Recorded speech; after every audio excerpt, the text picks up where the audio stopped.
guys, என் பேர் Loki. Welcome back. இன்னைக்கு நம்ம பார்க்க போகிறது fated to be loved by the villains. இதோட எபிசோடு 39. எபிசோடு 38 பார்க்கலனா ஃபீல் பண்ண வேணாம். கீழே டிஸ்கிரிப்ஷனில் லிங்க் கொடுத்துருக்கேன், மறக்காமல் பார்த்துருங்க. வீடியோ ஸ்டார்ட் ஆகிறதுக்கு முன்னாடி அந்த லைக் பட்டனை தட்டி விட்டு சப்ஸ்கிரைப் பண்ணிக்கோங்க. சரி வாங்க, டைம் வேஸ்ட் பண்ணாமல் இப்போ கதைக்குள்ளே போகலாம். எபிசோட ஸ்டார்டிங்லேயே நம்ம ஆள் ஸ்ட்ரெயிட்டாக வெல்ஹேத்தர்ஸை முறைச்சி பார்த்து அவனை பற்றி என்னெல்லாம் தெரியுமோ அதை ஓப்பனாக சொல்கிறான். வெல்ஹேத்தர்ஸ் ஆர்மடா கிங்டமோட லாஸ்ட் கிங். ஃபர்ஃபிடன் மேஜிக்கை யூஸ் பண்ணி அவனோட மொத்த மக்களையும் தன்னோட உடம்புக்குள்ளே ஃபியூஸ் பண்ணவன். இதை கொஞ்சம் நக்கலாக சொல்லிட்டு வெல்ஹேத்தர்ஸுக்கு வார்னிங் கொடுக்குறான். நாம் இப்போ எனிமிங்க, உன் மேட்டரை இப்படி லீக் பண்ணக்கூடாது. என்னோட பிளான் சொதப்புனா எனக்கு சுத்தமாக பிடிக்காது. ஸ்கை ப்ளூ கலரில் இருந்து ஈவினிங் கோல்டன் கலருக்கு மாறிடுச்சு. இங்கே இருக்கிற மூளை முடுக்கெல்லாம் இருட்ட ஆரம்பிக்குது. வெல்ஹேத்தர்ஸ் நம்ம ஆளு சொன்னதை அக்செப்ட் பண்ணாமல் செம்ம சீரியஸாக மாற்றி சொல்கிறான். உன் பிளானை காலி பண்ணுற ஐடியா எனக்கு இல்லை, எனக்கு ஃபேராக இருக்கணும், அவ்வளோதான். இதை கேட்டது நம்மளால நக்கலாக சிரித்து ஃபேராவான்னு கேட்குறான். வெல்ஹேத்தர்ஸ், ஒரு கேம்னா ஃபேராக இருக்கணும்ல, உனக்கு எவ்வளோ மேட்டர் தெரிஞ்சாலும் நீ இன்னும் வீக்கான ஸ்டேஜில் தான் இருக்குன்னு சொல்கிறான். ஸ்கை பாதி டார்க் ஆகி பாதி கோல்டன் கலரில் இருக்குது. நைட் சிட்டியை கவர் பண்ண போகுது. ஆனால் இவனுங்களோட பஞ்சாயத்து இன்னும் முடியலை. இன்னைக்கு நம்மளால மீட் பண்ண வந்த ரீசனை வெல்ஹேத்தர்ஸ் பட்டுன்னு உடைக்கிறான். நான் கோலை இல்லைன்னு கன்ஃபார்ம் பண்ணிக்க தானே நீ இங்கே வந்த. நம்மளால எந்த பதிலும் சொல்லலை. மனசுக்குள்ள அது உண்மைதானே அவன் ஒத்துக்கிட்டு தான் ஆகணும்.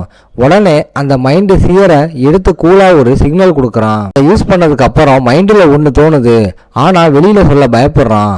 இதில் வேற ஏதோ உள்குத்து இருக்கு. வெல்ஹேத்தர்ஸ் முகத்தில் துளி கூட பயம் இல்லாமல் செமக்கூலா நல்லா உத்துப்பாருன்னு ஞாபகப்படுத்துகிறான். அந்த மைண்ட் சியர் இவன் முகமூடிக்கு பின்னாடி ஒழிஞ்சிருக்க டார்க் டீமனை வெளியே காட்டுது. உடம்புக்குள்ளே இருக்கிற கிரிமோயர் மேஜிக் கவுண்ட் ஸ்க்ரீனில் 2,34,423ன்னு காட்டுது. இதை பார்த்து நம்மால் யோசிக்கிறான். ஏன்னா இந்த கிரிமோயர் மேஜிக்குங்கிறது மானா ஸ்பிரிட் மாதிரி இல்லாமல் ஒவ்வொரு தடவையும் ஒரு மனுஷனோட உசுரையே விலை கேட்குற ரொம்ப பழமையான பவர். வெல்ஹேத்தர்ஸ் மனசுக்குள்ளே இருக்கிற டீமன் நம்மால் முறைக்குது. ஆனால் அந்த மைண்ட் சியரை உள்ளே வச்சது வெல்ஹேத்தர்ஸ் நார்மலாகி அந்த ரெலிக்கை பார்த்து ஃபைட்டில் இந்த ஸ்கில்லை யூஸ் பண்ணுறது கஷ்டம்னு நக்கலாக சிரிக்கிறான். அந்த ரெலிக்கோட பவரை புரிஞ்சுக்கிற அளவுக்கு அவனுக்கு நாலேஜ் இருக்குது. சீக்கிரட்டாக தான் யூஸ் பண்ணுவாங்கன்னு எனக்கு தெரியும். கிளாக் டவருக்கு வெளியில் இப்போ ஃபுல்லாக இருட்டிருச்சு. நம்மளால கொஞ்சம் கலாய்க்கிற மாதிரி இந்த தடவை நானும் ஃபேராக தான் ப்ளே பண்ணுறேன்னு சொல்கிறான். வெல்ஹேத்தர்ஸ் ஒரு நக்கலான கமெண்ட் அடிக்கிறான். அப்புறம் கொஞ்சம் சீரியஸ் ஆகி இன்னைக்கு இங்கே வந்த ரீசனை ஓப்பனாக சொல்கிறான். எல்லாத்தையும் பேசி முடிச்சுட்டு அந்த திமிரான கான்ஃபிடென்ட்டான ஆட்டிடியூடோட பர்சனலாக எடுத்துக்காத, நீ எனக்கு ஒரு பெரிய தடையாக இருப்பேன்னு எனக்கு தோணலைன்னு கலாய்க்கிறான். வெல்ஹேத்தர்ஸ் பேசின திமிரை பார்த்து வெளியில் காண்டாகாத மாதிரி இருந்தாலும் மாலு கையை இறுக்கி பிடிச்சதை பார்த்தாலே அவனுக்கு கடுப்பானது தெரியுது. கொஞ்ச நேரம் கழிச்சு நம்மால் ஒரு டீல் பேசுகிறான். வெல்ஹேத்தர்ஸ் கடைசி வரைக்கும் ஃபைட் பண்ணு. அவன் கண்ணை நேராக பார்த்து ஒரு சீரியஸான சேலஞ்சு பண்ணுறான். இன்னும் 3 நாளில் அகாடமியில் இருக்கிற எல்லாரையும் அண்டட்டாக மாற்று. என் மொத்த பவரையும் வச்சு உன்னை நிப்பாட்டுவேன்னு நம்மால் சொல்ல வெல்ஹேத்தர்ஸ் என் ஃபார்பிடன் மேஜிக்கை பார்த்ததுக்கு அப்புறமும் நீ பின்வாங்கலையான்னு கேட்குறான். அதுக்கு நம்மால் செம்ம சீரியஸாக இன்னும் 3 நாளில் உன்னையும் உன்னோட கிங்டமையும் நான் காப்பாற்றுவேன்னு மாசா சொல்கிறான். இதை கேட்டதும் வெல்ஹேத்தர்ஸ் மைண்டு கொஞ்சம் கன்ஃபியூஸ் ஆகுது. அப்புறம் சைலண்ட்டாக திரும்பி டார்க் ஆகிற ஸ்கையை பார்த்துக்கிட்டு மெதுவாக முணுமுணுக்கிறான். அவன் முடிக்கிறதுக்குள்ள நம்மால் கண்டிஷனை சொல்கிறான். நான் ஜெயிச்சா இந்த தடவை அப்படின்னு சொல்ல வர்றதுக்குள்ள வெல்ஹேத்தர்ஸ் நம்மால் கட் பண்ணுறான். நம்மால் சொல்ல வந்ததை வெல்ஹேத்தர்ஸ் ஸ்மார்ட்டாக கேட்ச் பண்ணிட்டான். ஒரு கவுண்டர் கண்டிஷன் போடுறான். நீ தோத்துட்டா 2,34,424வது உசுரா நீ மாறிடுவ. இதை சொல்லிட்டு நம்மால் பேசுறதுக்குள்ள வெல்ஹேத்தர்ஸ் அப்படியே காற்றுல ஸ்ட்ரைட்டாக கீழே குதிக்கிறான். அப்புறம் பார்க்கலாம்னு லாஸ்ட்டாக ஒரு டைலாக் விடுறான். நம்மால் அவனை பிடிக்க கையை நீட்டி வெயிட் பண்ணுன்னு கத்துறான். ஃபர்பிடன் மேஜிக் கண்ட்ரோலில் இருக்கிற வெல்ஹேத்தர்ஸ் உடம்புல இருந்து ஒரு டீமன் பவர் நம்ம ஆளு முன்னாடி ஃப்ளாஷ் ஆகி உடனே மறைஞ்சிருது. நம்மாலு கீழே குனிஞ்சு பார்த்து செம்ம ஷாக் ஆகி போயிட்டானேன்னு முணுமுணுக்கிறான். அப்போதான் நம்மால் தன்னோட தலையை சாய்ச்சி கொஞ்சம் வீக்கான ஆள் மாதிரி ஃபீல் பண்ணுறான். செம்ம மோசமான ரிசல்ட் வந்தால் என்ன பண்ணுறதுன்னு நம்ம ஆளுக்கு பயம் வருது.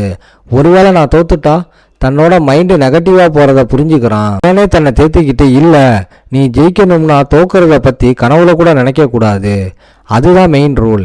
கரெக்டாக அந்த டைமில் பழைய வீடுங்க இருக்கிற லைனில் ஒரு ரூமில் மட்டும் வார்ம் எல்லோ லைட் எரியுது.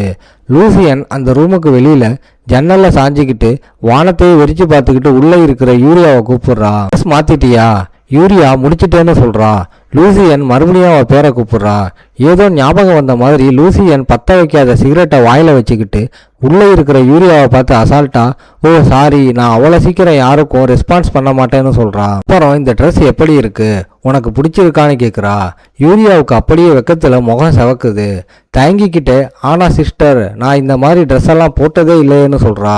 வெக்கத்தில் பெட்டில் அப்படியே சுருண்டு படுக்கிறா. லூசியன் உள்ளே வந்து ஜன்னல் பக்கத்தில் நின்று தன்னோட ஸ்வாடை வச்சு சும்மா விளையாடிக்கிட்டு, செம்ம கூலா உனக்கு என்ன வேணுமோ எடுத்துக்கோன்னு சொல்கிறா. யூரியா சின்னதாக ஒரு சவுண்டு கொடுக்குறா. லூசியன் திரும்பி, நீ என் டெய்ல்ஸ்மேன் ஆகுறதுக்கு பட்ட கஷ்டத்துக்கு அட்லீஸ்ட் இந்த சின்ன சின்ன விஷயங்களாச்சும் நான் உனக்கு கொடுக்குறேன்னு சொல்கிறா. யூரியா சிரிச்சுக்கிட்டே சமத்தா, அப்போ நான் அக்செப்ட் பண்ணிக்கிறேன்னு சொல்கிறா. லூசியன் சிகரெட்டை பற்ற வச்சுக்கிட்டே, என் கூட இருக்கும்போது கொஞ்ச நேரமாச்சும் நீ ஃப்ரீயாக இருன்னு சொல்கிறா.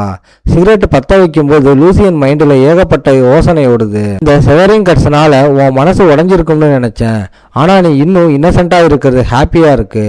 ஒருவேளை உள்ளுக்குள்ளே செத்து போனது நான் தானான்னு லூசியன் நினைக்கிறா. அப்போ சடனா யூரியா சிரிக்கிற சத்தம் கேட்க லூசியன் யோசனையிலிருந்து வெளியே வந்து யூரியா கழுத்தில் இருக்கிற நெக்லஸை நோட் பண்ணுறா. லூசியனுக்கு டவுட் ஆகி அதை உத்து பார்க்குறா. யூரியா கிட்ட என்ன பண்ணுற நீனே கேட்குறா. யூரியா, ஓ இது லார்டு டட் கொடுத்த கிஃப்ட்டு, நம்ம ரிலேஷன்ஷிப் ஸ்மூத்தாக போக இதை எப்பவும் போட்டிருக்க சொன்னார். இதை போடலைன்னா அவர் என்னை பார்க்கவே மாட்டேன்னு சொன்னார். ஆனால் எனக்கு செட் ஆகுதான்னு போட்டு பார்த்தேன்னு சொல்கிறா.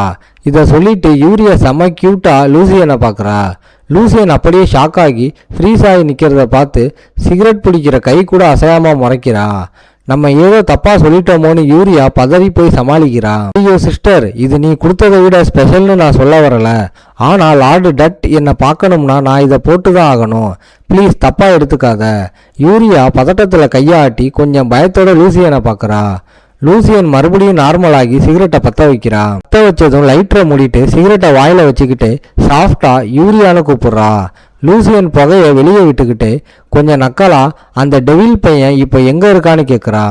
நம்மளால ஒரு மாதிரி எக்ஸைட் ஆகி, இது ஒரு தப்பான புரிதல், என்னை பார்க்க ஒரு மாதிரி வித்தியாசமா தெரியும், அதை நான் ஒத்துக்கிட்டு தான் ஆகணும்னு சொல்றான். லூசியன் கண்ணை மூடிக்கிட்டு நம்மளால சொல்றதை கேட்குறா. ஆனால் யூரியாவோட சிவரிங் கர்ஸில் இருந்து டிஸ்டன்ஸ் மெயின்டைன் பண்ண தான் அப்படி பண்ணுறா. யூரியா இதெல்லாம் கேட்டு வாயை பிளந்து உட்காந்துருக்கா. நான் ஏன் லீஸ் யூஸ் பண்ணேன்னா அந்த டைமுக்கு அது ஒன்று தான் என் கண்ணில் பட்டுச்சு. அப்புறம் லைட்டர் பற்ற வச்சாச்சு, எனக்கு டைமே இல்லை. லூசியன் சிகரெட்டை பிடிச்சிக்கிட்டே பேசுகிறா. யூரியா என் சிஸ்டர், எவ்வளோ வருஷம் கழிச்சு இப்போ தான் அவளை மறுபடியும் கண்டுபிடிச்சிருக்கேன். எனக்கு இருக்கிற ஒரே சொந்தம் அவள் தான். நம்மளுக்கு இதெல்லாம் நல்லாவே புரியுது. கண்டிப்பா எனக்கு அது தெரியும்னு நம்மால ரிப்ளை பண்றான். சடன்லி லூசியன் நம்மால கட் பண்ணி, செம கூலா உனக்கு எப்படிடா தெரியும்னு கேட்குறா. லூசியன் பேசினதை கேட்டு நம்மளுக்கு என்ன சொல்றதுன்னே தெரியல. ஸ்டார்டிங்ல அந்த லீஸ் மேட்டர்ல எனக்கு செம்ம காண்டு, ஆனா உன் ஸ்டோரியை கேட்டதுக்கு அப்புறம் தான் புரியுது, நான் நினைச்சதை விட நீ செம்ம சஸ்பென்ஸான ஆளுன்னு. இது வில்லேஜ்ல இருந்து வந்துட்டு எனக்கும் யூரியாவுக்கும் இருக்கிற ரிலேஷன்ஷிப் பத்தி தெரிஞ்சு வச்சிருக்க. போகாத குறைக்கு ஒரு ஹோலி நைட்டையே நேருக்கு நேர் ஃபைட்டில் காலி பண்ணியிருக்க. உனக்கு இவ்வளோ நாலேஜ் ஸ்கில்லெல்லாம் எங்கே இருந்துடா வருது? இதோட இந்த எபிசோடு முடியுது. ஓகே காய்ஸ், இன்னைக்கு ஸ்டோரி எப்படி இருந்துச்சுன்னு கமெண்ட்டில் சொல்லுங்கள். இந்த வீடியோ பிடிச்சிருந்தா மறக்காமல் லைக், ஷேர் அண்ட் சப்ஸ்கிரைப் பண்ணிடுங்க. உங்களை நான் அடுத்த எபிசோடில் பார்க்குறேன். Bye guys.